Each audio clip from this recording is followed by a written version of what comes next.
Okay, so we're going to show you how to initiate an insulin drip and how to pump rate verify through the flow sheets for an insulin drip and make those rate dose changes. So we have a patient, Justin, here who has an insulin drip ordered. As you can see, it's ordered to be initiated at 1 unit per hour. So we're going to scan Justin's wristband and we're going to initiate this insulin infusion. We'll scan our pump and choose which line to link. It's a primary infusion. And we're going to start it at 1 unit per hour per the orders. Now with insulin, it does require an independent double check when hanging a new bag or initiating the insulin drip.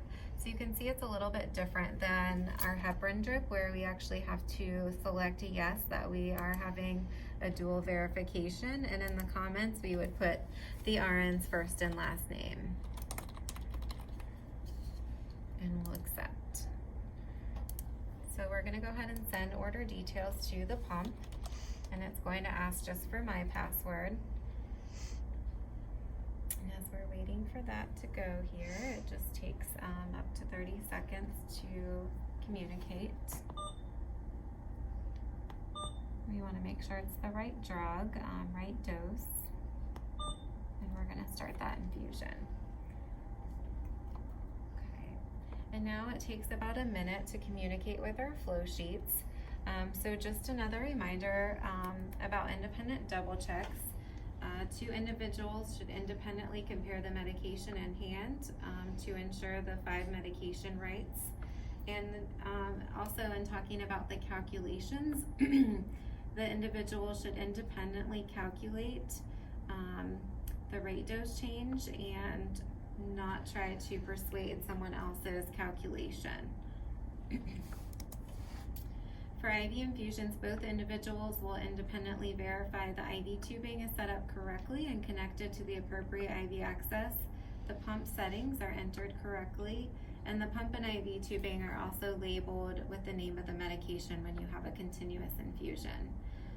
So as we stated, insulin is one of the high-risk medications that requires this independent double check when we're administering a new bag. So now that it's been about a minute, we can come back over to our flow sheets. So we'll come up here to the flow sheets. You can click on your insulin infusion. You can see that it's here, that it was witnessed. It shows that the comment where we have the nurse's name that witnessed, and that it was initiated at 1 unit per hour. And we can also do a pump rate verify if we wanted to do that as well. So if we're looking at the insulin here, you can see we have the new bag and the rate dose verify. Okay, so now it's been an hour and we need to check the patient's blood sugar. So normally, we would check with the glucometer, and we would dock our glucometer to make sure that that goes into our flow sheets.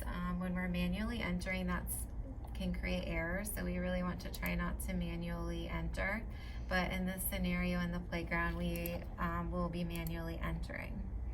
So we checked the patient's blood sugar, and it is now 300. So we're going to file that. So we're going to come back to our MAR, and here you can click on this chevron to see more details, and this is where you can access the guideline.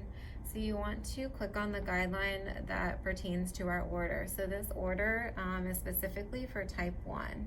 So we want to use the type 1 guidelines. We're going to click on that guideline. And when you open this up, you can see the table. So the patient's current blood sugar is 300. And it increased from 200 to 300, so that was an increase greater than 50. So here we can see that we need to increase our infusion by 3 units per hour, and we're currently at 1 unit, so we're going to go to 4. So to do that, we're going to go over here to our pump. We are going to change the dose here to 4 units per hour, and we're going to start. And so with insulin, with rate dose changes, it is not required that we do an independent double check for this rate dose change. Although we do highly recommend that, it is not required. So again, just reiterating for pump rate verify, the best practice, we should be pump rate verifying every 4 hours at minimum. If you're hanging a new bag of medication, with every rate dose change at the beginning of the shift and at the end of your shift and upon transfer. So now we can come back over. You can see in the MAR that we have the new bag. We did a rate dose verify. And we can go back to our flow sheets here. And we're going to go to IV infusions. We can find our IV insulin infusion. We are going to add a new column. And still this takes about a minute to transfer over. So we're going to pump rate verify. You can see that the change went from 1 unit to 4 units, and we can accept. It's going to ask for your password just like it would in the MAR. And now we can go back to our MAR, and we can see the changes that were made there. And again, just a reminder, at the top of the MAR, typically we have hide all actions as the default. So if you want to see when there was a pump rate verify completed, you can click show all actions to see all of those details. And then at the end of your shift, you want to come over and look at the volume infused, and we want to clear your pump for the next shift. So we're going to clear. Thank you.